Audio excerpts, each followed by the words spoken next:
हाँ जी, new Ind AS borrowing cost, बहुत ही आसान इंड एयर्स है ये वाला भी। कैसे सर? अच्छा, इंड एयर्स 16 और 38 कैसा था? आसान था कि नहीं था? आसान था। इंड एयर्स 16 कौन सा था? पीपी, प्रॉपर्टी प्लांट इक्विपमेंट, और इंड एयर्स 38 इंटेंजिबल एसेट। अब कौन सा? Ind AS 23 borrowing cost. मैं इम्पेयरमेंट वाला बोला था शायद पढ़ाने को, है ना? जो भी है, एक तो 23 पढ़ेंगे और उसके बाद अब इम्पेयरमेंट वाला 36 पढ़ लेंगे। तो पहले बोरिंग कॉस्ट को सेलेक्ट किया, छोटा सा इंड एयर्स है, जैसा आप एयर्स 16 पढ़ा करते थे ना, डिट्टो वही है, डिट्टो उसकी कॉपी है, ठीक है ना? तो अपने को पढ़ने में टाइम भी नहीं लगेगा और ऐसी चीज अपने पढ़ी भी है तो जल्दी जल्दी हो जाएगा। चलिए तो देखो, सबसे पहले इंड एयर्स 23 बोरिंग कॉस्ट, याद है ना किसके रिगार्डिंग था? AS 16, borrowing cost incurred in relation to the qualifying asset. Qualifying asset पे अगर आप, क्वालिफाइंग एसेट मतलब जिसको बनाने के लिए सब्सटेंशियल पीरियड ऑफ टाइम लगता है, तो उस क्वालिफाइंग एसेट के लिए अगर आपने कोई पैसा बोरो कर रखा है तो उस पैसे पे जो आपको बोरिंग कॉस्ट आ रहा है उस कॉस्ट का क्या किया जाएगा? मतलब इंटरेस्ट का खर्चा, इंटरेस्ट के खर्चे को क्या किया जाएगा? सर हम तो पीएनएल से चार्ज करते हैं ना, नहीं, क्वालिफाइंग एसेट के रिगार्डिंग अगर आपने किया तो उसको क्या करना है? कैपिटलाइज करना होता है। बस यही था ईयर 16 और यही है इंड एयर्स 23। ठीक है, चलो देखते हैं सर हम लोग यहाँ पे the core principle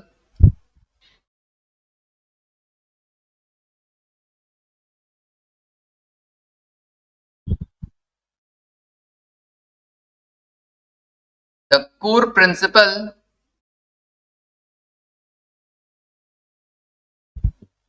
of Ind AS 23 of Ind AS 23 states that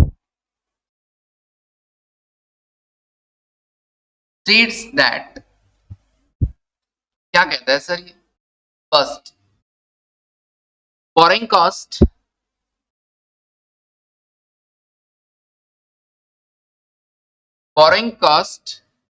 that are directly attributable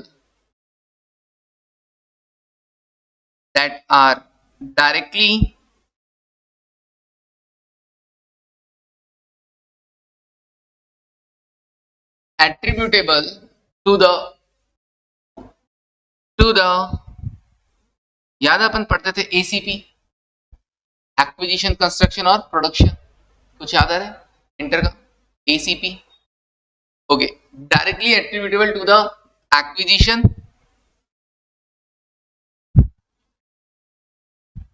A for acquisition, C for construction,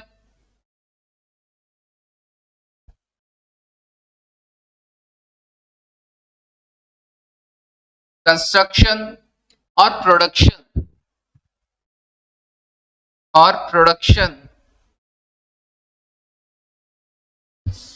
of a qualifying asset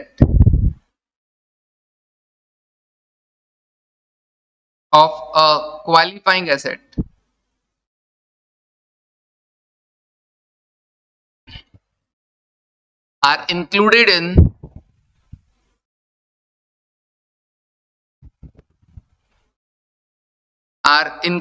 in the cost of that asset.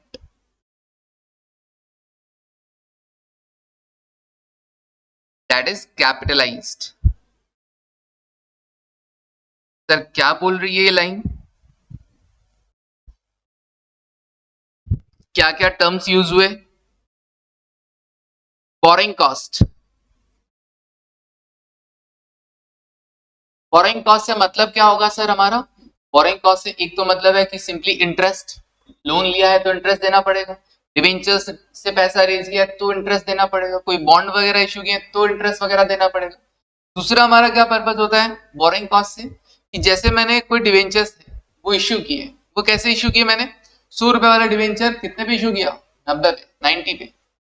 अब 90 पे issue किया, पैसा तो वापस 5 साल बाद 100 रुपए दूंगा ना, ये भी तो 10 रुपए मेरी एक्स्ट्रा कॉस्ट आ रही है कि नहीं आ रही है? यस सर, ये भी कॉस्ट क्यों आ रही है? क्योंकि मैंने पैसा बोरो किया है, इसको भी बोरिंग कॉस्ट का पार्ट माना जाएगा। तो ये तो गया discount on issue of debentures. अच्छा मान लो ऐसा हो डिवेंचर्स प्रीमियम पे रिडीम हो रहे हो, 100 रुपए वाला डिवेंचर जब इशू किया तो मैंने आपसे 100 रुपए लिए, रिडम्पशन के टाइम में 5 साल बाद मैं आपको 100 की जगह 110 रुपए दूंगा, ये भी जो 10 रुपए एक्स्ट्रा पे करूंगा ये भी मेरी बोरोइंग कॉस्ट का पार्ट है कि नहीं है? हाँ सर, ये भी मेरी बोरोइंग कॉस्ट का पार्ट है। तो इन सबको कंसिडर करना पड़ेगा। अच्छा, लीज पढ़ा होगा कभी आपको, सर ने पढ़ाया होगा AS 19 लीज। लीज में दो तरह की लीज होती थी, फाइनेंस लीज और ऑपरेटिंग लीज। तो फाइनेंस लीज के केस में आप क्या करते थे, ऐसा प्रिंसिपल और इंटरेस्ट अमाउंट को अलग अलग करते थे। लीज के दो पार्ट करते थे कि भैया प्रिंसिपल इतना और इंटरेस्ट इतना, दैट इज फाइनेंस चार्जेस। उन फाइनेंस चार्जेस को भी क्या माना जाएगा, बोरोइंग कॉस्ट का पार्ट माना जाएगा। ओके सर, बोरोइंग कॉस्ट का पार्ट माना जाएगा, ठीक है सर। और देखेंगे क्या बोरोइंग कॉस्ट का पार्ट होगा। तो borrowing cost that are directly attributable, directly attributable क्यों बोल रहे हैं, जो हम रिलेट कर सकते हैं कि भैया ये एसेट खरीदने के लिए पैसा हमने बोरो किया है, ये एसेट खरीदने के लिए पैसा हमने बोरो किया है, या ये एसेट के लिए जो खर्चा लगा है ना, वो खर्चा कौन से वाले उस पैसे से हुआ है, इस बोरोइंग में से हुआ है। एसेट खरीदोगे, एसेट बनाओगे, कंस्ट्रक्ट करोगे, प्रोडक्शन करोगे, एक्विजिशन, कंस्ट्रक्शन और प्रोडक्शन, तो उसके लिए खर्चा लगेगा। खर्चा लगेगा तो वो पैसा कहां से आया, सर पैसा कहां से आया, उस बोरोइंग से आया है। और उस बोरोइंग के रिगार्डिंग जो भी कॉस्ट है, अब उसका क्या ट्रीटमेंट करना है वो जानना है, ठीक है। ओके, तो सर आप बना रहे कौन सा वाला एसेट बना रहे हो, एसेट कौन सा खरीद रहे हो, हम कौन सी एसेट की बात कर रहे हैं, केवल और केवल क्वालिफाइंग एसेट की बात कर रहे हैं। ऐसे नहीं कि कोई मशीनरी गए खरीद के लेके आ गए, बस आज से वो चालू है, तिलक लगाओ, स्वास्तिक बनाओ और चालू कर दो, नारियल फोड़ो, नहीं, वो तो ऑलरेडी तैयार है ना, वो क्वालिफाइंग एसेट की कैटेगरी में नहीं आएगा। क्वालिफाइंग एसेट क्या होता है, जिसको बनाने के लिए क्या लगेगा, जिसको यूज करने लायक बनाने के लिए, सेल करने लायक बनाने के लिए क्या लगता है, सब्सटेंशियल पीरियड ऑफ टाइम लगता है। अब sir substantial period of time क्या होता है, कहीं लिखा हुआ नहीं है, इंड-एएस में कहीं नहीं लिखा हुआ, एएस में तो फिर भी 12 महीने लिखा हुआ था, इंड-एएस में कहीं लिखा हुआ नहीं है। तो कैसे करेंगे, अपना अपना जजमेंट, अपना अपना जजमेंट। आपको लगता है कि सब्सटेंशियल पीरियड ऑफ टाइम है तो यस है, आपको नहीं लगता है, मैनेजमेंट को नहीं लगता कि नहीं ये सब्सटेंशियल पीरियड ऑफ टाइम नहीं है तो ये नहीं है, डन। तो केवल किसकी बात होगी, इंटेंशन क्या है इसे इंड-एएस का बनाने का, क्वालिफाइंग एसेट आप एक्वायर कर रहे हो, कंस्ट्रक्ट कर रहे हो या प्रोड्यूस कर रहे हो, ऐसी एसेट जिसको बनाने के लिए क्या लगता है, सब्सटेंशियल पीरियड ऑफ टाइम लगता है, उसको अवेलेबल टू यूज बनाने के लिए। उसके रिगार्डिंग अगर आपने कोई पैसा बोरो कर रखा है या उसको बनाने के लिए जो पैसा यूज किया है वो कौन सी, कोई बोरोइंग में से यूज किया, इक्विटी में से नहीं, किससे, बोरोइंग से यूज किया है, तो भैया उस बोरो करने पर पैसा कॉस्ट खर्चा आ रहा है ना, उस खर्चे का क्या ट्रीटमेंट करोगे, सर हम क्या करेंगे, उसे उस एसेट की कॉस्ट में क्या कर देंगे, उस क्वालिफाइंग एसेट की कॉस्ट में क्या कर देंगे, ऐड कर देंगे। इसी वर्ड को क्या बोला जाता है, कैपिटलाइज। कॉस्ट में ऐड करना ही क्या कहलाता है, कैपिटलाइज करना। डन, समझ में आई ये वाली लाइन। ओके, बाकी सारी बोरोइंग कॉस्ट का क्या होगा, इसके अलावा जो भी बोरोइंग कॉस्ट होंगी, other borrowing cost, other borrowing cost मतलब सिंपली वो क्या है, वो क्वालिफाइंग एसेट के रिगार्डिंग नहीं है। Other borrowing cost are recognised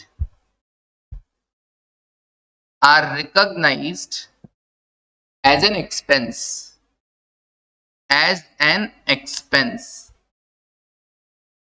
उसे खर्चा मान लेना है इन द पीरियड, उसी साल खर्चा मान लेना in the period in which they are incurred, in which they are incurred. तो other borrowing cost are recognised as an expense in the period in which they are incurred. बाकी इसके अलावा जो बोरोइंग कॉस्ट है, जो भी interest वगैरह का खर्चा, उसे पी&एल से चार्ज कर देना है। डन। चलिए, अब इसमें भी क्या है ना, क्वालिफाइंग एसेट के लिए भी क्राइटेरिया कि कब तक का बोरोइंग कॉस्ट, कब से तो कैपिटलाइज करना चालू करना है और कब तक कैपिटलाइज करना है। क्योंकि मान लो मैंने कोई एसेट खरीदा, को बनाने में लगता भी क्या है, मान लो रॉ मटेरियल लेके आया वगैरह, बनाने में सब्सटेंशियल पीरियड ऑफ टाइम लग रहा है, ठीक है, तो पैसा बोरो कर रखा है मैंने, अब कब तक कैपिटलाइज करना है, क्यों, क्योंकि वो तो एसेट बनकर तैयार हो गई, अब बनकर तैयार हो गई, मैं उसको यूज भी करने लग गया, क्या उसके बाद भी उस बोरिंग कॉस्ट को कैपिटलाइज करना है क्या, अब इसके लिए पूरा पढ़ना पड़ेगा अपने को इंड-एएस, क्योंकि वो रेडी टू यूज हो जाएगा ना, उसके बाद बोरिंग कॉस्ट को कैपिटलाइज नहीं करना, उसके बाद क्या करना है, पी&एल से चार्ज करना है। तो कहां से कहां तक कैपिटलाइज करना है ये हमें जानना होगा इस इंड-एएस में। चलिए, तो कैपिटलाइज करना है, क्या करना है, क्वालिफाइंग एसेट के रिगार्डिंग कोई भी बोरिंग कॉस्ट होगा उसको कैपिटलाइज करेंगे, कहां से कहां तक करना है, क्या रूल्स है, वो अब इंड-एएस 23 में पढ़ते हैं। चलिए जी। तो पहले तो जानते हैं सर बोरोइंग कॉस्ट क्या है, लिखो हैशटैग बोरोइंग कॉस्ट।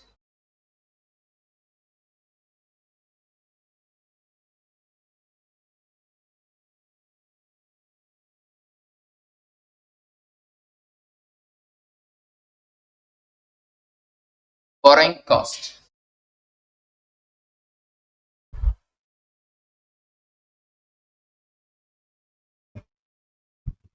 इसमें लिखो these are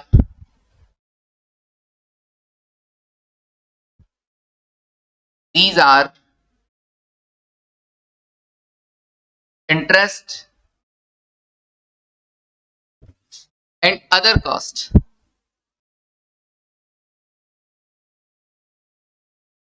interest and other cost that an entity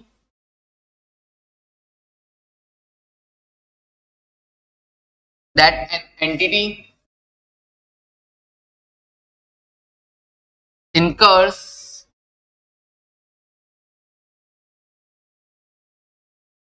in connection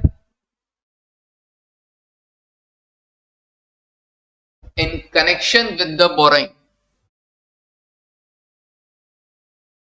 in connection with the borrowing of the funds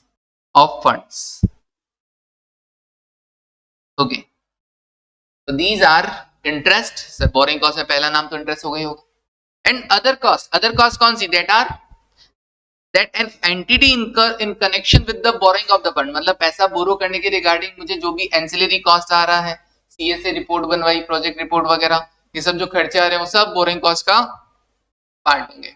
तो साइड बाय साइड जो भी बोरो करने के लिए, पैसा बोरो करने के लिए जो भी मुझे प्रोसेसिंग फीस लग रहा है, वन टाइम चार्ज लग रहा है, वो सब बोरिंग कॉस्ट का पार्ट होगा। ट्रांजेक्शन कॉस्ट जिसको हम आगे चल के बोलेंगे एक चैप्टर में और फाइनेंशियल इंस्ट्रूमेंट में। तो जो भी पैसा बोरो करने का मेरे को ट्रांजेक्शन कॉस्ट लग रहा है, प्रोसेसिंग फीस लग रहा है, वो सब बोरिंग कॉस्ट का पार्ट होगा। वो कैसे शामिल होगा वो देखते हैं। बोरिंग कॉस्ट में इंक्लूड बोरिंग कॉस्ट में इंक्लूड क्या क्या होगा? फर्स्ट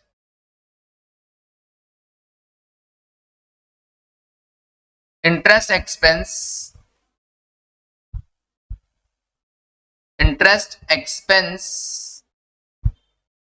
calculated using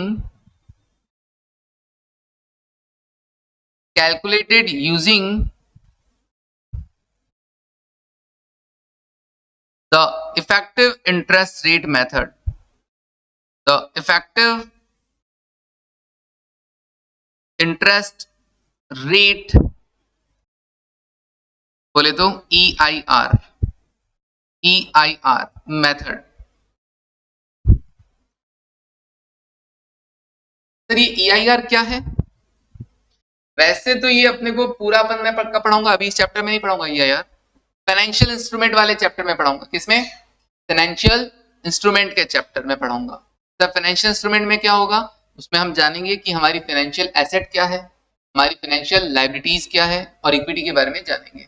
ओके, तो ये इससे कहाँ रिलेट हुआ? मैंने कहा इफेक्टिव इंटरेस्ट रेट कुछ नहीं, एफएम में तुमने IRR पढ़ा है क्या? एफएम में जो IRR पढ़ा है ये वही IRR है और कुछ नहीं है। Effective interest rate method is IRR only, और कुछ नहीं है। तो हमें वहां पर भी फाइनेंशियल इंस्ट्रूमेंट चैप्टर में भी IRR ही कैलकुलेट करना होता है।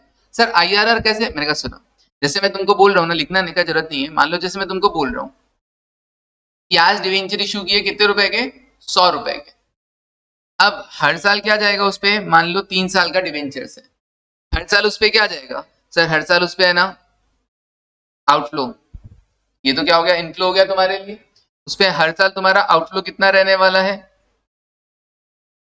सर 100 रुपए पे 10%, 10 रुपए का इंटरेस्ट। और फिर सर लास्ट ईयर है ना, हम 100 रुपए के डिवेंचर के लिए क्या पे करेंगे? 110 पे करेंगे। तो 110 रुपए को भी कंसिडर करोगे। अब इसका याद है IRR करके तुम क्या करते थे? सर IRR में हम दो ऐसी रेट लेते थे जिसमें एक बार तो प्रेजेंट वैल्यू इस 100 से ज्यादा आ जाए और एक बार प्रेजेंट वैल्यू 100 से कम आ जाए। याद आया? और IRR कैलकुलेट कर लिया करते थे, वही lower discount rate plus present value of cash inflow eight lower discount rate. ठीक है ना? यहाँ पे इनफ्लो की जगह क्या आ जाएगा? Present value of cash outflow at lower discount rate. ठीक है जी। Okay, minus present value of cash inflow की जगह क्या आ जाएगा, present value of cash outflow आ जाएगा। सर वापस बताओगे, मैंने कहा हाँ देखो ना सर वापस बता देता हूँ। यहाँ पे आईआरआर का फॉर्मूला अगर मैं बदल दूं तो आईआरआर का फॉर्मूला क्या आएगा, lower discount rate plus present value of cash inflow. FM में तुमने सीख रखा है present value of cash inflow eight lower discount rate. Inflow क्यों बोलते हैं, वहां पे आप प्रोजेक्ट में इन्वेस्ट करते हो, पहले आउटफ्लो होता है फिर आपको इनफ्लो होता है। यहाँ पे क्या हो रहा है, डिबेंचर इशू किया तो पहले इनफ्लो हो रहा है बाद में आउटफ्लो हो रहा है, तो कोई फर्क नहीं पड़ेगा, इनफ्लो की जगह आउटफ्लो जाएगा, आउटफ्लो की जगह इनफ्लो हो जाएगा। तो present value of cash outflow at lower discount rate minus present value of cash inflow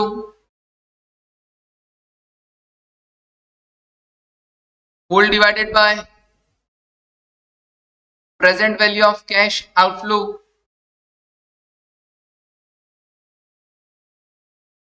at lower discount rate minus present value of cash outflow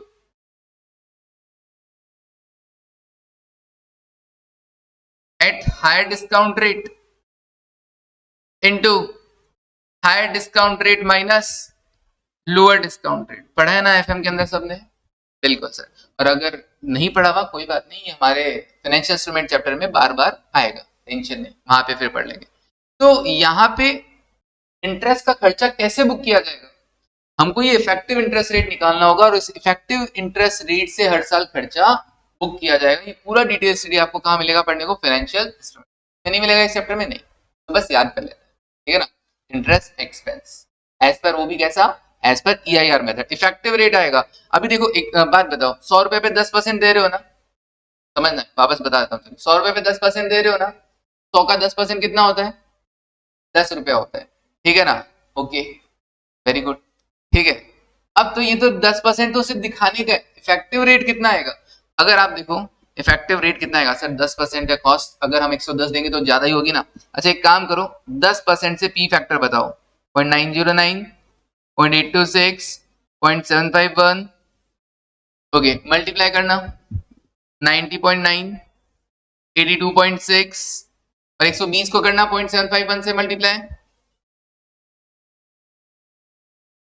एक बार लिखवा ही देता हूं यहाँ पे ना, कितना 90.12, ओके। अच्छा 15%, अच्छा इसका टोटल लगा दो प्रेजेंट वैल्यू का, देखो कितना आ रहा है,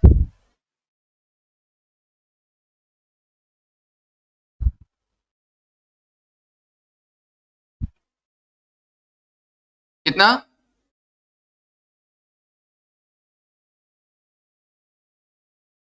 अच्छा मैंने गलत लिख दिया, यहाँ पे बेटा यहाँ पे तो 9.09 आएगा ना, और यहाँ पे 8.26 आएगा। अब लगाओ,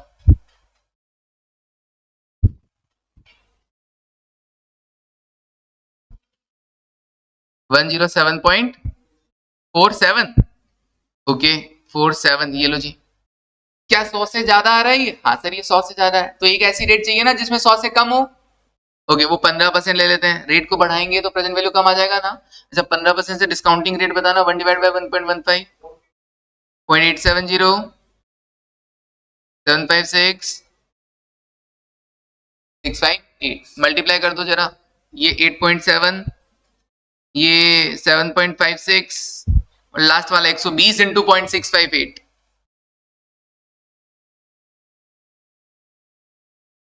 कितना 78.96, टोटल लगाओ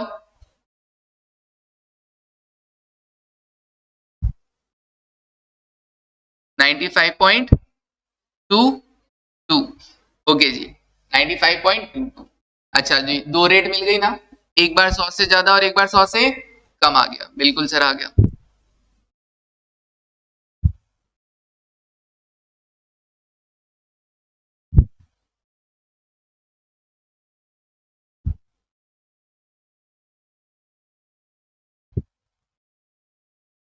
बहुत ज्यादा लाल लाल हो गया है,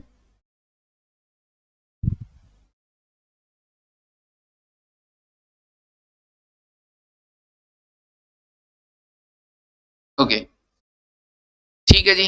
अब फॉर्मूला, सर फॉर्मूला क्या रहेगा, देखो lower discount rate 10% plus present value of cash outflow at lower discount rate कितना था 107.47 minus present value of cash inflow कितना 100 रुपए divide by 107.47 at high discount rate पे आउटफ्लो कितना 95.22 into high discount rate minus lower discount rate. चलिए final answer बता दीजिए मुझे 0.10 डिवाइड बाय भी बता देना कितना आ रहा है एक बार किसी के में 7.47 में 4 12.25 ओके चलो अब बता दो फाइनल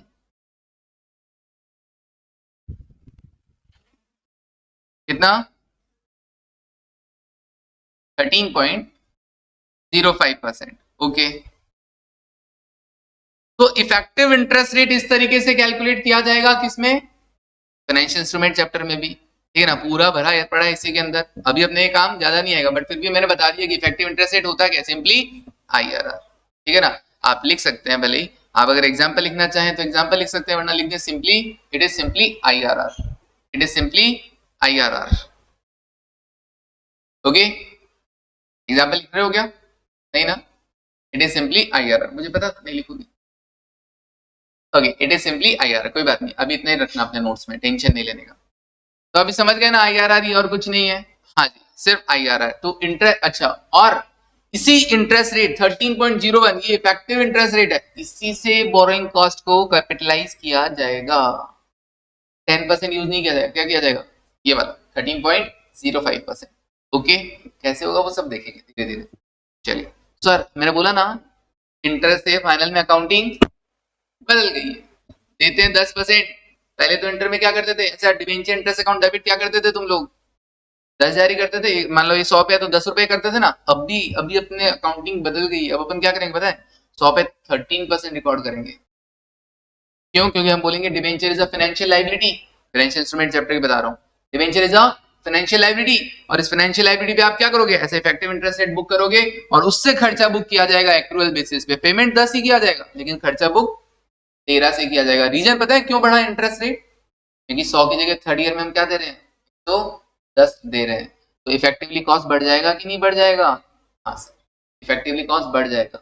तो इफेक्टिव कॉस्ट जब बढ़ जाएगा तो हम अकाउंटिंग भी उसके अकॉर्डिंग करने लग गए हैं फाइनल के अंदर इंडेस में तो जगह जगह मिलेगा अपने को हम देखेंगे कैसे होगा बट फिलहाल के लिए आगे बढ़ते हैं। हाँ तो मैं क्या बता रहा था बोरिंग कॉस्ट में क्या आता है सर बोरिंग कॉस्ट में आता है एक तो बेसिकली तो इंटरेस्ट और अदर कॉस्ट कौन सा अदर कॉस्ट कोई सा भी जो बोरो करने के रिगार्डिंग आपको पे करना पड़ रहा है पैसा बोरो के इसलिए मेरे को कॉस्ट इनकर हो रहा है। अब इसमें क्या क्या शामिल होगा एक तो इंटरेस्ट कैसे शामिल होगा जैसे ये मैंने कहा कि देखो जी ये 100 रुपए 100 रुपए 100 रुपए के लिए मुझे क्या देना पड़ेगा फ्यूचर में 110 तो ये जो 10 रुपए है ये भी मेरा क्या है बोरोइंग कॉस्ट का पार्ट है। अब इसको मैं अपनी बुक में रिकॉग्नाइज करूंगा कैसे रिकॉग्नाइज करने का तरीका क्या है इफेक्टिव इंटरेस्ट रेट मेथड है। अभी समझ में आया अभी समझ में आया कि 10 रुपए को कैसे रिकॉग्नाइज करूंगा इफेक्टिव इंटरेस्ट रेट के तरीके से मैं रिकॉग्नाइज करूंगा। डन अब इच्छा हो रही है ना तुम्हारी एग्जांपल लिखने की नहीं हो रही है चलो ठीक है दूसरा लिखो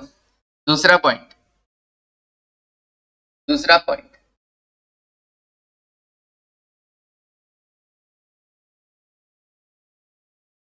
लिखो finance charges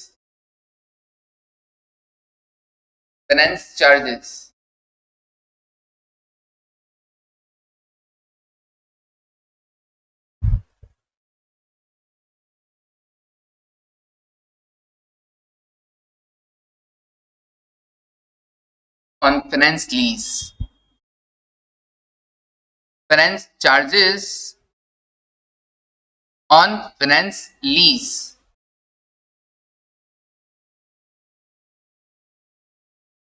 finance charges on finance lease okay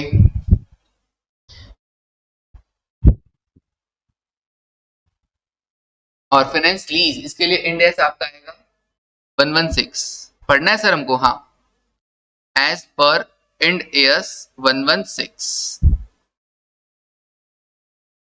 तीसरा और क्या आएगा सर बोरिंग कॉस्ट में और क्या शामिल होगा एक्सचेंज डिफरेंस मतलब ये पता है ये जो मैं दो तीन तीन नाम लिखवाऊंगा उसमें दो लिखवा चुका हूँ, कि तीन नाम के स्पेशल आइटम हो गए एक तरीके से। स्पेशल आइटम हो गए कि नहीं हो गए? हाँ सर। एक तो इंटरेस्ट और अदर कॉस्ट, तो हमको भी पता था कि इंटरेस्ट और एंसिलरी जितनी भी कॉस्ट लगने वाली है वो सब बोरिंग कॉस्ट का पार्ट हो गया। ये स्पेशल हो गया कि ये अगर आप प्रीमियम पे रिडम्पशन कर रहे हैं, डिस्काउंट पे इश्यू कर रहे हैं, तो उस केस में आप उस बोरिंग कॉस्ट को कैसे बुक्स में रिकॉग्नाइज करेंगे।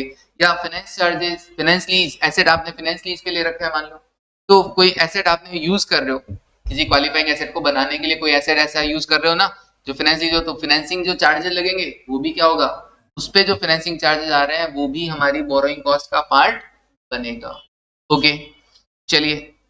और सर और क्या है, एक और स्पेशल आइटम, एक्सचेंज डिफरेंस। जानते हो एक्सचेंज डिफरेंस? हाँ सर, एएस 11 पढ़ा था हमने इंटर में। सर इतना पता होता ना कि इतने एएस बार बार आप रिलेट करवाओगे तो हम मन से पढ़ते, ठीक है ना। एएस 11 याद है, effect of changes in foreign exchange rates, बिल्कुल। $1 इक्वल्स टू ₹80। जब मैंने माल खरीदा, मान लो कोई एसेट के लिए पेमेंट कर रहा, तब खरीदा, तब तो क्या पड़ रहा था, पैसा बोरो किया मैंने, पैसा बोरो किया ना, तो लोन लिया मैंने, लोन लिया फॉरेन से लिया, तो जब लोन लिया तब तो $1 इक्वल टू 80 था। अभी क्या हो गया, साल के एंड में $1 इक्वल टू 82 हो गया, तो अब क्या होएगा सर? स्टार्टिंग में मैंने ना समझना एक बार, मैंने 1 लाख रुपए का, $1 लाख का लोन लिया। इंटरेस्ट कितना, ये लोन अमाउंट, इंटरेस्ट रेट कितना सर? इंटरेस्ट रेट है मान लो 10%। स्पॉट रेट कितना? स्पॉट रेट बोले तो जिस दिन लोन लिया उस दिन का, ठीक है ना, या एक्सचेंज रेट लिख देता हूं, स्पॉट रेट ये एफएम का प्रॉपर टर्म आ जाएगा वरना। एक्सचेंज रेट, जिस दिन आपने लोन लिया, डेट ऑफ लोन, उस दिन तो था $1 इक्वल्स टू ₹80। फिर क्या हो गया, फिर उसके बाद बैलेंस शीट डेट को, जिस दिन बैलेंस शीट बनाई जाएगी, उस दिन क्या हो गया, $1 इक्वल्स टू रुपीज हो गया है। अच्छा, 82 वहीं लिख दिया था क्या, ये लो 80 और यहां पे लिख दिया 82। क्या आपको, क्या आपको पर डॉलर $2 का नुकसान हो रहा है कि नहीं हो रहा है? सर इंटरेस्ट तो $1 लाख का 10%, $10,000 देना ही देना है।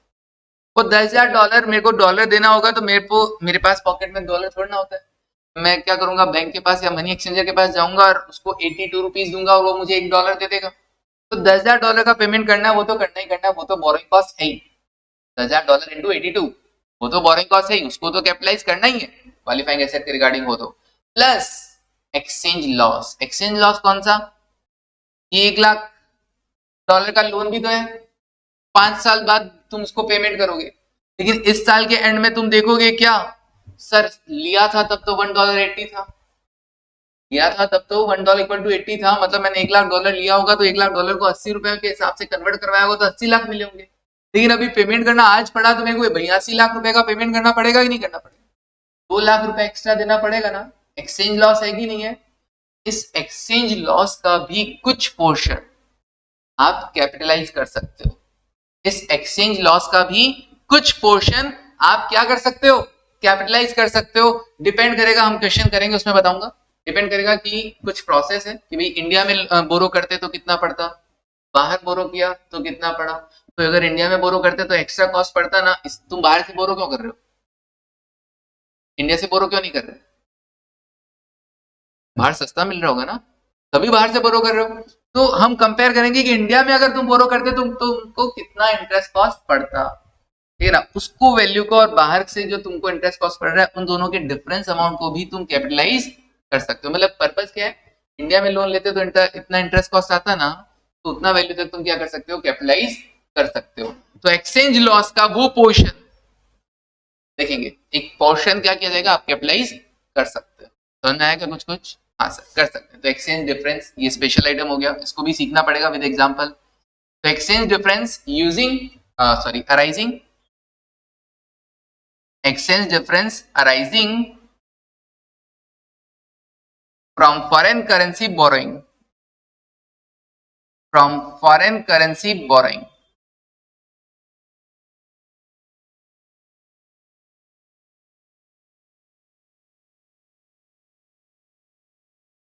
to the extent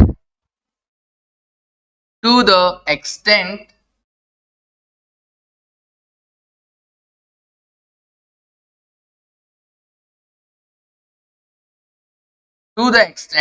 they are regarded as an adjustment to interest, as an adjustment to interest. Okay तो ये कुछ स्पेशल आइटम आ गए हैं जिसको अपने को जज करना होगा, जिसमें ये एक्सचेंज डिफरेंस वाला काफी इंपॉर्टेंट होगा इस चैप्टर के लिए। एक्सचेंज डिफरेंस वाला काफी इंपॉर्टेंट होगा, ठीक है जी। ओके चलिए बढ़े आगे। सर ये लिखना है क्या? नहीं, ये वगैरह कुछ नहीं लिखना है, ये तो मैंने सिर्फ तुमको एक्सचेंज डिफरेंस समझाएगा। एक्सचेंज डिफरेंस होता क्या, एक्सचेंज लॉस क्या होगा। एक्सचेंज लॉस के केस में आप क्या कर पाओगे, उसका कुछ पोर्शन कैपिटलाइज कर पाओगे। वो कुछ पोर्शन क्या होगा वो क्वेश्चन करके ही समझ में आएगा। चलिए जी आगे बढ़ते हैं। तो सर इन शॉर्ट क्या हुआ, अभी तक क्या पढ़ा? पहली बात, ये इसका कोर प्रिंसिपल क्या है sir? Borrowing cost that are directly attributable to the acquisition, construction और production of qualifying asset should be capitalized. दूसरा क्या बोला? अदर बोरिंग कॉस्ट, इसके अलावा जो भी बोरिंग कॉस्ट उसे क्या कर देना, recognise as an expense in the period in which they are incurred. जिस साल हुआ है उस साल खर्चा मान के खत्म करना। सर बोरिंग कॉस्ट पहला टर्म समझ रहे हैं कि बोरिंग कॉस्ट क्या है sir? Borrowing cost are the cost, कौन सा? Interest cost and other cost. Other cost कौन सा? जो आप इनकर कर रहे हो in connection with the borrowings, and they may include, वो क्या क्या शामिल हो सकता है? एक तो interest calculation using effective interest rate method, दूसरा क्या बोला? Finance charges on finance lease, तीसरा क्या बोल रहे हैं? Exchange losses. एक्सचेंज डिफरेंस बोल रहे हैं, दैट मीन लेकिन आएगा कौन सा? एक्सचेंज लॉस आएगा उसमें। तो exchange losses arising from foreign currency borrowings, किस एक्सटेंट तक? To the extent they are as an adjustment to the interest. और वो कैसे होगा वो देखेंगे। नेक्स्ट बोरोइंग कॉस्ट के बाद qualifying asset, hashtag qualifying asset.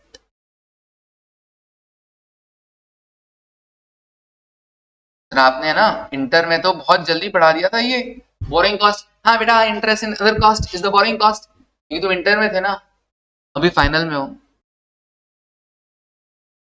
अभी पूरा डेप्थ में बताना पड़ता है कब कौन सा कैसा क्वेश्चन आ जाए। क्वालिफाइंग एसेट, तो लिखो क्वालिफाइंग एसेट होता क्या है? QA, qualifying asset is an asset,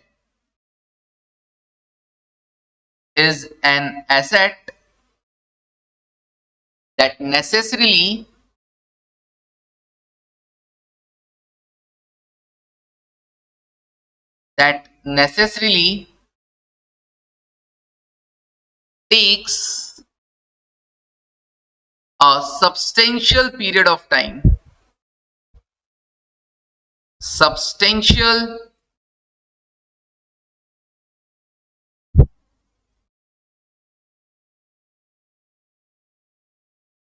period of time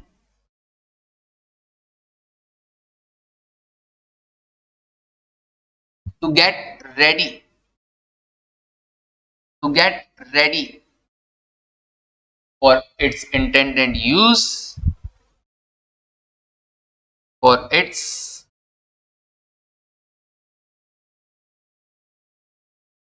intended use और सेल। आप इसे यूज करना चाहते हैं यूज कीजिए, बेचना चाहते हैं बेचिए, जब तक ये रेडी ना हो जाए, बेचने लायक ना बन जाए या यूज करने लायक ना बन जाए, उस पीरियड को जज करना। क्या वो सब्सटेंशियल पीरियड ऑफ टाइम है को बनने के लिए, उसको यूज करने लायक या बेचने लायक बनने के लिए अगर सब्सटेंशियल पीरियड ऑफ टाइम लग रहा है तो वो क्या है कि qualifying asset QA। Okay, examples क्या क्या है क्वालिफाइंग एसेट में, क्या क्या शामिल है क्या क्या शामिल नहीं है? Examples,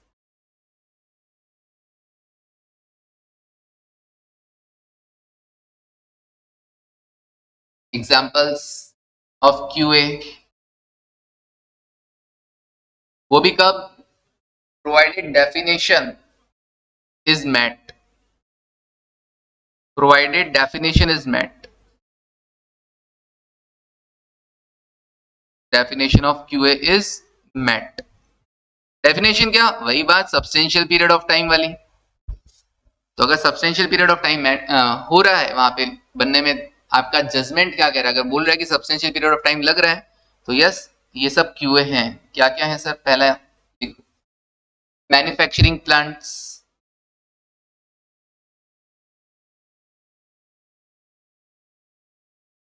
manufacturing plants,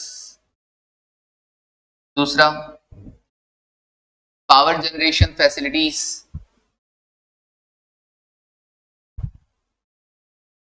power generation facilities, तीसरा इंटेंजिबल एसेट्स। इंटेंजिबल एसेट भी क्वालिफाइंग एसेट हो सकती है क्या? हाँ, पढ़ा था ना तुमने, रिसर्च फेज, डेवलपमेंट फेज, उसको तैयार होने में भी तो टाइम लगता है, सब्सटेंशियल पीरियड ऑफ टाइम। उसके रिगार्डिंग अगर तुमने कोई पैसा बोरो कर रखा होगा तो उस बोरिंग कॉस्ट को कैपिटलाइज किया जाएगा, अगर इंटेंजिबल एसेट क्वालिफाइंग एसेट है तो। Investment properties, investment properties, sir ये इन्वेस्टमेंट प्रॉपर्टीज होती क्या है, पता है क्या तुमको? नहीं सर बता दो। Land and building, help for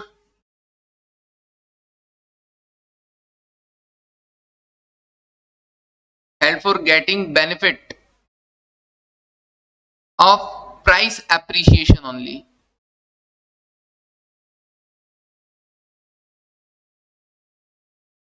Price appreciation only, मतलब ऐसा कोई लैंड बिल्डिंग आपने खरीद रखा है, यूज करना नहीं है उसको, तुमको यूज नहीं कर रहे हो, सिर्फ और सिर्फ क्या करना चाह रहे हो, समय के साथ साथ उनकी वैल्यू बढ़ जाएगी, वैल्यू बढ़ जाएगी तो जब ऐसा ज्यादा मिलेगा तो हम उसको बेच लेंगे, ये कहलाती है investment properties. Fifth one bearer plant, bearer plant, bearer plant जानते हो ना, इंडिया 16 में पढ़ा होगा। बेयरर प्लांट इज पीपीई, बताया था क्या क्या, वो कोकोनट ट्री, मैंगो ट्री, याद है ना?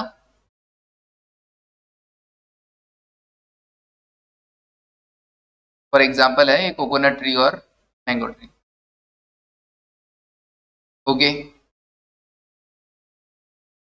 डन। तो ये क्वालिफाइंग एसेट हो सकती है, मतलब इंटेंजिबल एसेट भी क्वालिफाइंग एसेट हो सकती है, टेंजिबल एसेट भी ऑब्वियसली क्वालिफाइंग एसेट हो ही सकती है। तो सर कौन कौन सी नहीं होंगी, लिखो। फॉलोइंग आर, इसी के अंदर, हाँ बस कलर जैसे एग्जांपल के लिए अलग यूज किया, या अगर तुमने हाईलाइट किया तो हाईलाइट कर लो। Following are not qualifying asset, क्या क्या ये क्वालिफाइंग एसेट में नहीं आएगा? पहला inventory, inventory produced over a short period of time, inventory produced over a short period of time। हमें भी पता है अगर कम टाइम के लिए आपने प्रोडक्शन, मतलब कोई ऐसा इन्वेंट्री है जो जिसका प्रोडक्शन कम टाइम में हो रहा है, तो क्वालिफाइंग एसेट कैसे होगा? वो तो सब्सटेंशियल पीरियड ऑफ टाइम का डेफिनेशन ही पूरा नहीं किया। इसका मतलब एक बात बताओ, ऐसा कोई इन्वेंट्री है जिसको सब्सटेंशियल पीरियड ऑफ टाइम लग रहा है तैयार होने में, तो क्या उसे कैपिटलाइज किया जाएगा? हाँ सर, ऐसा कोई इन्वेंट्री है जिसको सब्सटेंशियल पीरियड ऑफ टाइम लग रहा है तो उसे कैपिटलाइज किया जाएगा। तो किसे नहीं किया जा रहा है sir? Short period of time वाले को नहीं किया जा रहा है, लॉन्ग पीरियड लेगा, सब्सटेंशियल पीरियड लेगा तो उसको किया जाएगा। ओके फिर financial assets, financial assets, financial instrument chapter में पढ़ेंगे अपन प्रॉपर फाइनेंशियल एसेट्स के बारे में। सर फाइनेंशियल एसेट होती क्या है, वैसे डेफिनेशन पूरा अपन पढ़ेंगे फाइनेंशियल इंस्ट्रूमेंट चैप्टर में। ये दो इंडेक्स के बाद 23 और 36 के बाद हम फाइनेंशियल इंस्ट्रूमेंट वाला चैप्टर ही उठाएंगे, ठीक है ना, ताकि इंडेक्स से थोड़ा सा बाहर निकल के कुछ और पढ़े। ओके बाकी सर होता क्या है, फाइनेंशियल एसेट मतलब डेटर, डेटर आपकी फाइनेंशियल एसेट कहलाता है। क्यों? डेटर से पैसा रिसीव करने का आपके पास कॉन्ट्रेक्चुअल राइट है कि नहीं है? हाँ, आपने माल बेचा है तो आपको डेटर से पैसा मिलेगा, राइट? ओके, तो सर ये फाइनेंशियल एसेट हमारे डेटर हो गए, बिल्कुल। अच्छा, और बीआर, बीआर भी हमारी फाइनेंशियल एसेट होता है। और बहुत सी चीजें आएंगी वहां पर, जहां पर भी आपको इवन कैश, कैश खुद फाइनेंशियल एसेट होता है। और ऐसा कोई एसेट जिससे आपको क्या मिलने वाला है, कॉन्ट्रेक्चुअल राइट है किस बात का, कैश मिलने का, वो भी आपका फाइनेंशियल एसेट है। जैसे कोई ऐसा इन्वेस्टमेंट जिससे आपको फ्यूचर में, जैसे कोई आपने प्रेफरेंस शेयर में इन्वेस्ट किया, डिवेंचर्स में इन्वेस्ट किया, आपके पास कॉन्ट्रेक्चुअल राइट है ना कि आप उन डिवेंचर से हर साल इंटरेस्ट मिलेगा और लास्ट में रिडम्पशन वैल्यू मिलेगा। प्रेफरेंस शेयर में इन्वेस्ट किया तो आपके पास राइट है ना कि हर साल डिविडेंड मिलेगा और फिर रिडम्पशन वैल्यू मिलेगा। ये क्या है, फाइनेंशियल एसेट्स होती हैं। तो बीआर हो गया, इन्वेस्टमेंट लिख दो, इन्वेस्टमेंट, इन्वेस्टमेंट। सर कुछ ऐसे भी तो इंस्ट्रूमेंट होते हैं ना, जैसे कन्वर्टिबल डिवेंचर्स, उसमें हमको हर साल इंटरेस्ट मिलेगा और लास्ट में इक्विटी मिलेगा। कन्वर्टिबल डिवेंचर, डिवेंचर के बदले क्या मिलेगा, पैसा नहीं मिलेगा, इक्विटी मिलेगा। यस, इक्विटी मिलेगा, तब भी वो क्या कहलाएगा, फाइनेंशियल एसेट कहलाएगा। वो कैसे कहलाएगा, वो सब अपन किस में बात करेंगे, फाइनेंशियल इंस्ट्रूमेंट। बस नॉर्मल है कि मेरे को इक्विटी मिलेगा, इतने डिवेंचर के बदले इतना इक्विटी फिक्स है, इतने डिवेंचर के बदले इतना इक्विटी मिलेगा, तो ये मेरा फाइनेंशियल एसेट में होगा। कॉन्ट्रेक्चुअल राइट, पैसा मिलना फिक्स है, इक्विटी मिलना फिक्स है, तो भैया ये मेरा फाइनेंशियल एसेट होगा। अच्छा, नए नए डेफिनेशन आ रहे हैं sir. Financial asset, financial liability आपको बैलेंस शीट में भी अलग से शो करने मिलेंगे, अब पता है। अब वो डेटा वगैरह, ये इन्वेस्टमेंट वगैरह तुम बैलेंस शीट में कैसे शो करोगे, फाइनेंशियल एसेट की हेडिंग में शो करो। अभी बैलेंस शीट पढ़ाएंगे ना, वो भी पढ़ाएंगे, ठीक है। चलिए, ओके। तो सर क्वालिफाइंग एसेट नहीं होती है फाइनेंशियल एसेट। कोई चला के पूछे कोई फाइनेंशियल एसेट क्वालिफाइंग एसेट है क्या, बोल देना फाइनेंशियल एसेट क्वालिफाइंग एसेट नहीं है। क्या फाइनेंशियल एसेट के बारे में दो शब्द बोल सकते हो अब? हाँ sir, investment in debentures, investment in preference shares, investment in bond, ठीक है जी। ओके, नेक्स्ट, थर्ड नंबर, ऐसी एसेट जो ऑलरेडी रेडी है, assets ready for their intended use, for their intended use,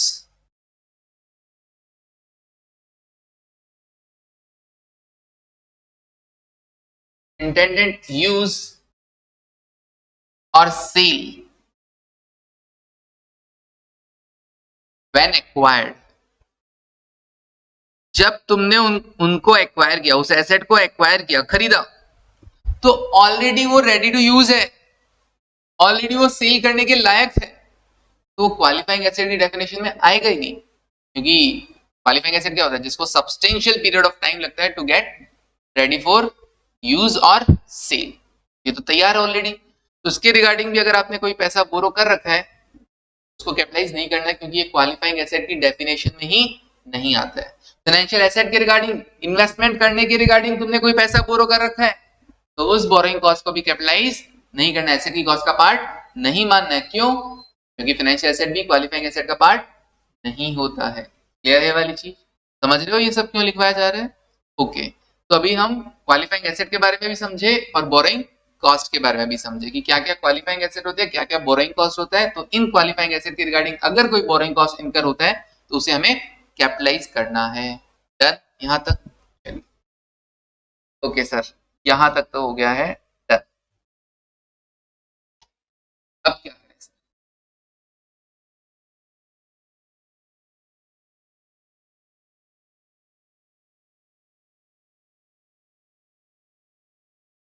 हाँ जी, लिखो example.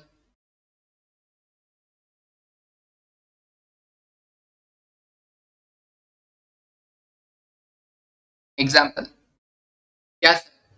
A company is in the process, a company is the process of in the process of developing computer software,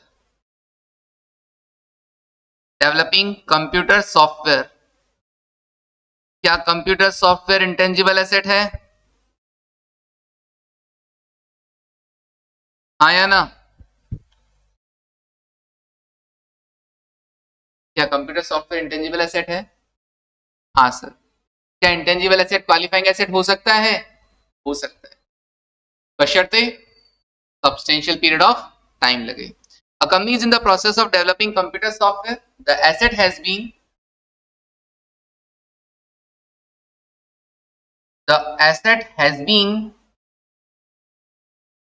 qualified for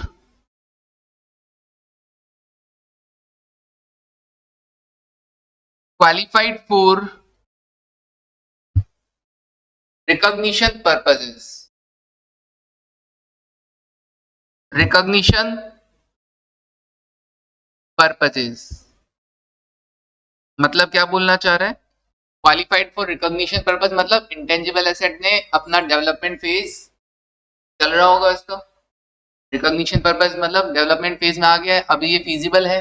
याद है technical feasibility to complete, intention to complete. याद है future economic benefit will flow to the entity, cost can be measured reliably, availability of resources, ability to use और sale. 6 थे ना, याद है तुमको भी?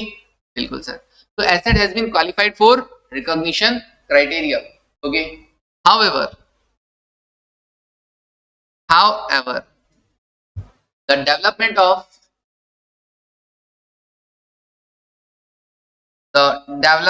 of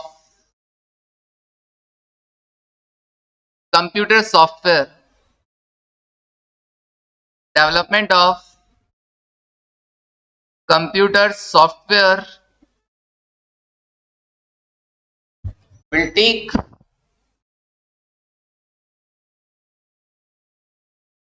take substantial period of time. Will take substantial period of time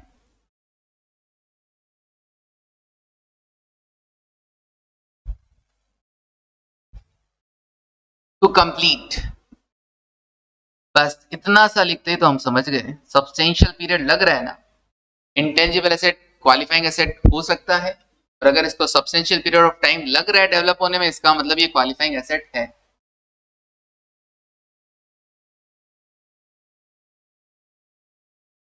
evaluate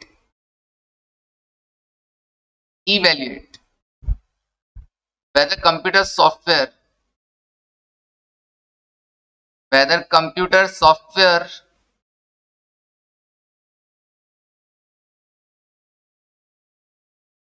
can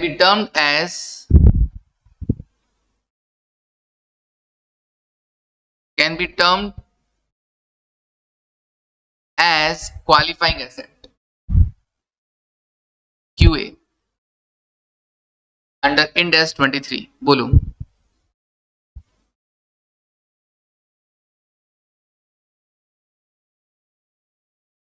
फिर बोलना क्या है? बता दिया आपने. क्या ये क्वालिफाइंग एसेट है? यस. देखो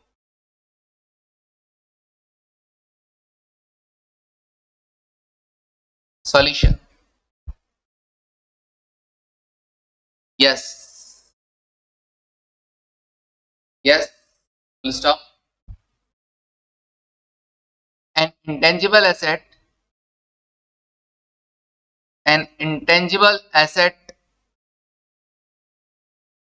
that takes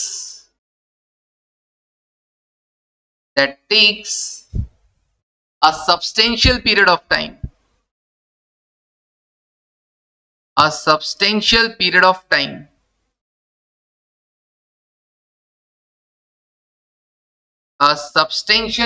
time to get ready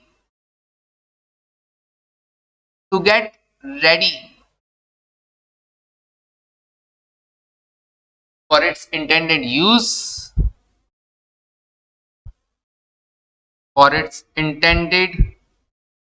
use, or C is qualifying asset.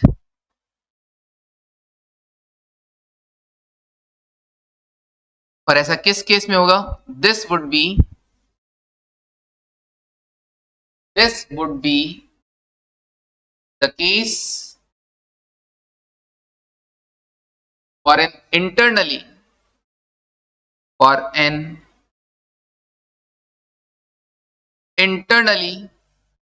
generated computer software.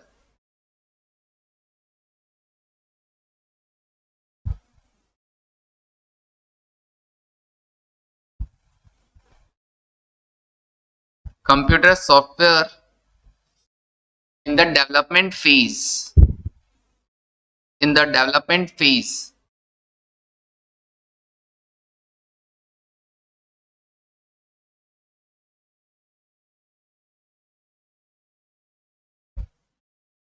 when it takes, obviously substantial period of time to complete, substantial period of time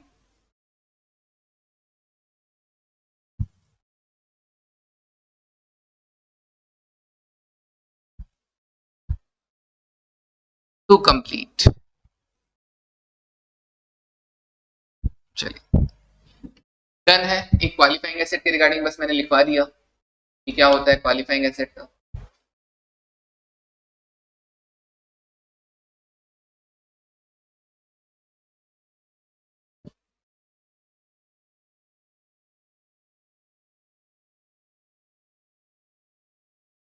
एक और example लिख लो, एक और example लिख लो।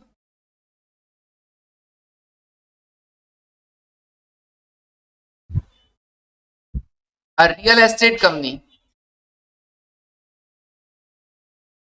a real estate company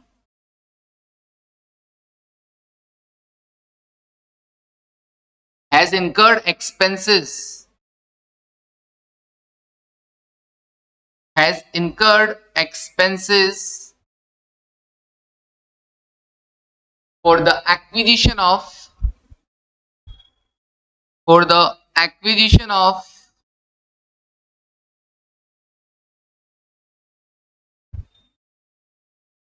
a permit, of a permit, permit मतलब just like license, allowing the construction of a building, और जिसके through अब आप क्या कर पाएंगे, बिल्डिंग का कंस्ट्रक्शन कर पाएंगे, allowing the construction of a building. Okay तो आपने परमिट एक्वायर किया, परमिट एक्वायर करने के लिए खर्चा किया है, allowing the construction of building. Full stop. It has also acquired, it has also acquired equipment, it has also acquired equipment that will be used, that will be used for the construction of, for the construction of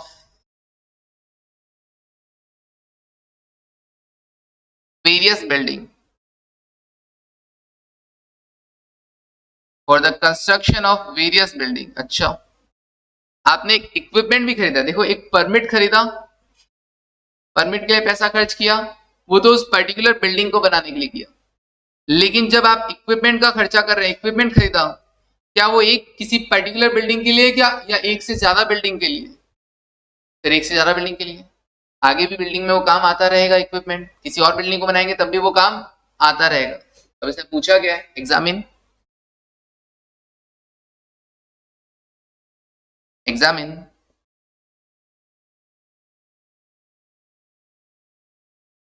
whether the borrowing cost, whether the borrowing cost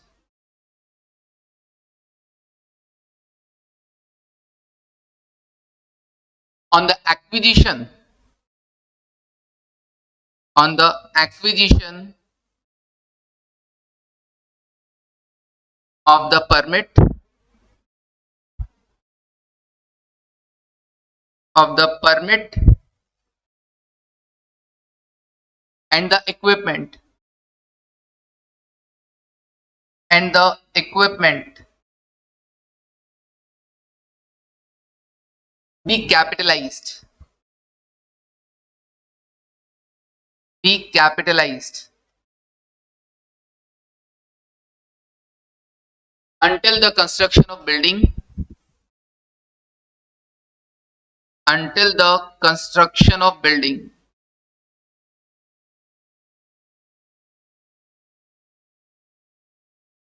until the construction of building is complete.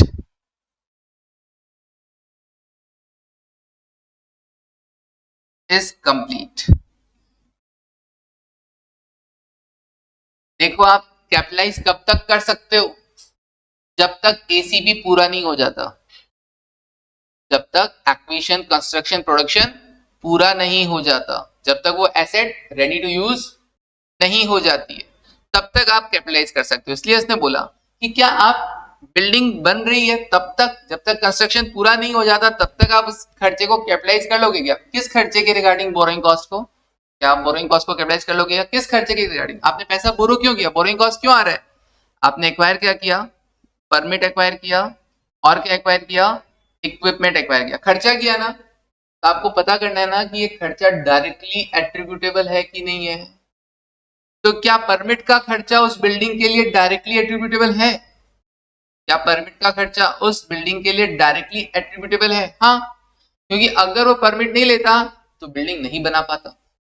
ये directly attributable खर्चा हो गया। Yes, इसके regarding अगर आपने कोई पैसा बोरो किया है, तो कोई पैसा बोरो किया हुआ यूज किया है यहाँ पे, तो बोरोइंग कॉस्ट आपकी कैपिटलाइज होगी। अच्छा, लेकिन इक्विपमेंट क्या इसे डायरेक्टली एट्रीब्यूटेबल बोला जाएगा? नहीं सर, नहीं। क्यों? क्योंकि एक बिल्डिंग में काम नहीं आ रहा, ये आगे आने वाली और भी बिल्डिंग में काम आएगा, तो इसे डायरेक्टली एट्रीब्यूटेबल एक्सपेंस नहीं बोला जाएगा। तो इसके रिगार्डिंग कोई कॉस्ट होगा तो हम उसे कैपिटलाइज नहीं करेंगे। ठीक है जी, ओके। तो डायरेक्टली इसमें काम आ रहा है ना, अरे केवल मेड फॉर ईच अदर, केवल उसके लिए होना चाहिए, किसी और के लिए नहीं होना चाहिए। समझ में आ रहा है तुम लोग? उसके भी काम आ गया, उसके भी काम आ गया, उसके भी काम आ गया, ऐसा नहीं, केवल एक के काम आना चाहिए। क्लियर है? Done, okay. तो लिखो विद रेस्पेक्ट टू परमिट, पहले तो हाँ वो केवल ये लिखा हुआ है, permit allowing the construction of building. ठीक है, चलिए तो लिखो पहले तो आंसर है with respect to permit.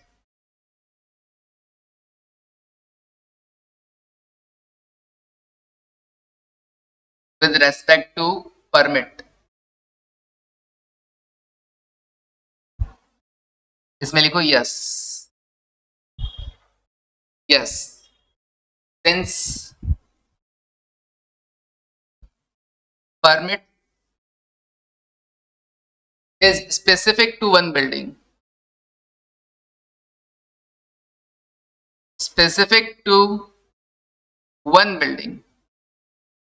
Sir आपको कैसे पता चला? अरे वो इक्विपमेंट के लिए उसने लिखा था ना वेरियस बिल्डिंग, तो परमिट के लिए भी लिख देता, वरना इसका मतलब वो परमिट केवल उसी बिल्डिंग के लिए आ रहा है। तो specific to one building, full stop. It is the first step, it is the first step in a wider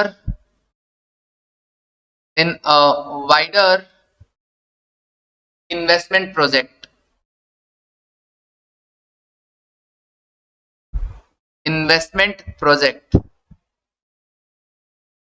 कुछ नहीं, आप बिल्डिंग बना रहे हो, बिल्डिंग के लिए क्या है ना, पहला खर्चा है, उस खर्चे का क्वालिफाइंग एसेट की कॉस्ट में कंसिडर किया जाएगा। क्या ये खर्चा क्वालिफाइंग एसेट बनाने के लिए किया गया? यस, किया गया है। Okay, first step in a wider investment project, it is part of, full stop, it is part of, it is part of the construction cost, part of the construction cost। तो ये खर्चा तो capitalise होना ही होना है। जैसे मान लो building बना रहे हैं, अब बिल्डिंग के लिए पीपी है, पीपी का इंडेक्स देखा होगा, तो पीपी बनाने के लिए जो खर्चा लग रहा है परमिट, परमिट का खर्चा भी क्या माना जाएगा? पीपी कॉस्ट में ऐड होगा कि नहीं होगा? हाँ सर होगा। It is the part of construction cost of the building. तो अब ये खर्चा तो होगा ही होगा कैपिटलाइज। अब इसके रिगार्डिंग तुमने पैसा और बोरो कर रखा है, तो वो पैसा जो बोरो कर रखा है उस पर जो बोरोइंग कॉस्ट आ रहा है वो भी क्या होगा? कैपिटलाइज किया जाएगा। Okay, part of the cost of building which meets the definition of, which meet the definition of QA।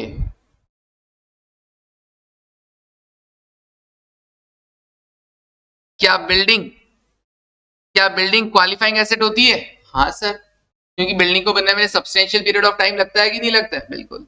तो वो क्वालिफाइंग एसेट है, तो क्वालिफाइंग एसेट के रिगार्डिंग कंस्ट्रक्शन कॉस्ट का परमिट भी क्या माना जाएगा? पार्ट माना जाएगा, वो भी बिल्डिंग की कॉस्ट का ही पार्ट है। तो उसके रिगार्डिंग, वो खर्च के रिगार्डिंग, वो आपने खर्चा किया बिल्डिंग बनाने के लिए, उस खर्चे के लिए पैसा कहां से लेके आए? बोरो करके लेके आए। तो अब बोरोइंग कॉस्ट जो आपको इनकर हो रही है, क्या उसे कैपिटलाइज कर सकते हो? यस कर सकता हूं, क्योंकि वो किसके लिए इनकर हो रहा है? क्वालिफाइंग एसेट के लिए हो रहा है। क्लियर है? चलिए last, with respect to equipment. with respect to equipment,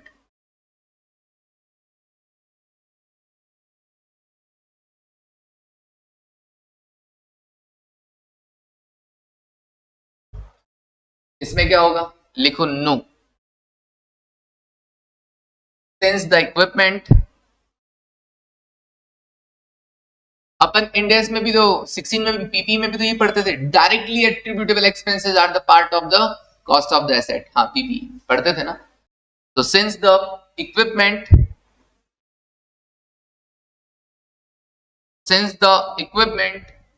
will be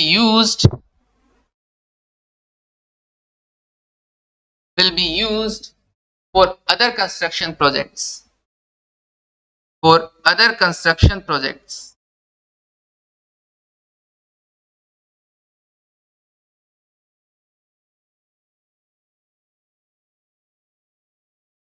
full stop, it is ready for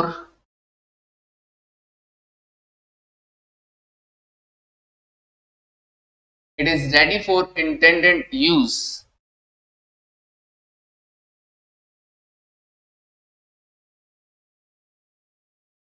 It is ready for its intended use. तो ये तो तैयार है ऑलरेडी, ये खुद तो at the acquisition date.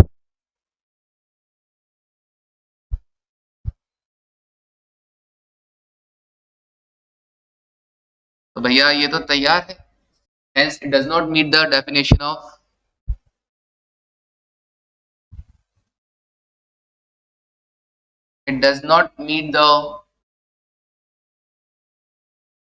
definition of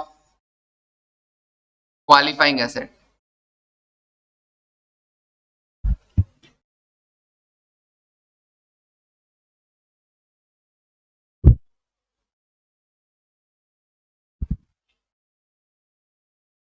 okay मतलब समझ रहे हो हुआ क्या? सर परमिट, सुनना समझना, परमिट तो सर किधर काउंट होगा? सर परमिट तो बिल्डिंग की कॉस्ट में काउंट हो जाएगा, और building is a qualifying asset, तो इसके रिगार्डिंग जो भी बोरोइंग कॉस्ट होगा उसे कैपिटलाइज करोगे। लेकिन इक्विपमेंट बिल्डिंग की कॉस्ट का पार्ट नहीं बन सकता है। क्यों? क्योंकि वो डायरेक्टली एट्रीब्यूटेबल एक्सपेंस नहीं है एज पर इंड AS 16। केवल बिल्डिंग की कॉस्ट का पार्ट कौन सा बनेगा? जो डायरेक्टली एट्रीब्यूटेबल एक्सपेंस हुआ। अब इसका मतलब ये बिल्डिंग की कॉस्ट का पार्ट तो नहीं बनेगा। बिल्डिंग होता कॉस्ट का पार्ट बन जाता था तो बिल्डिंग क्वालिफाइंग एसेट हो जाता, तब तो फिर भी बोरोइंग कॉस्ट को कैपिटलाइज कर लेते, लेकिन इक्विपमेंट बिल्डिंग का पार्ट तो नहीं बनेगा। अब आती है सेपरेट इक्विपमेंट की बात कर लेते हैं, ये भी तो एसेट है। तो ये तो भैया ऑलरेडी क्या है? रेडी टू यूज है। इसको बनाने के लिए कौन सा सब्सटेंशियल पीरियड ऑफ टाइम लग रहा है। तो अगर मैं इस प्रॉपर इक्विपमेंट की एज एन एसेट बात करूं तो ये क्वालिफाइंग एसेट नहीं है। समझ रहे हो? अगर ये इक्विपमेंट भी केवल उस बिल्डिंग के लिए होता तो ये बिल्डिंग की कॉस्ट का पार्ट बन जाता और building is a qualifying asset, तो उस केस में आप इस पर जो खर्चा कर रहे हो वो कैपिटलाइज हो जाता। लेकिन उसमें तो काम हुआ नहीं, बिल्डिंग में तो काम हुआ नहीं। अलग से आप देख रहे हो इक्विपमेंट को, इक्विपमेंट अपने आप में क्वालिफाइंग एसेट नहीं है, क्योंकि वो ऑलरेडी क्या है? रेडी टू यूज है। मैंने लिखवाया था ना कि कौन कौन सा क्वालिफाइंग एसेट में नहीं आएगा, उसमें लिखवाया था asset ready for their intended use और सेल व्हेन एक्वायर्ड। जब खरीदा तभी वो तैयार था, तो ये एसेट की पार्ट बोरिंग कॉस्ट सॉरी ये क्वालिफाइंग एसेट नहीं बनेगा। और इसके लिए ना तो ये बिल्डिंग में आ पाया और ना खुद अपने आप में क्वालिफाइंग एसेट है, तो उसके रिगार्डिंग कोई भी बोरिंग कॉस्ट क्या होगी? कैपिटलाइज नहीं होगी। डन है क्या? अभी समझ में आया क्या? चलिए सर, तो आज के लिए बस इतना ही। Thank you, take care and bye.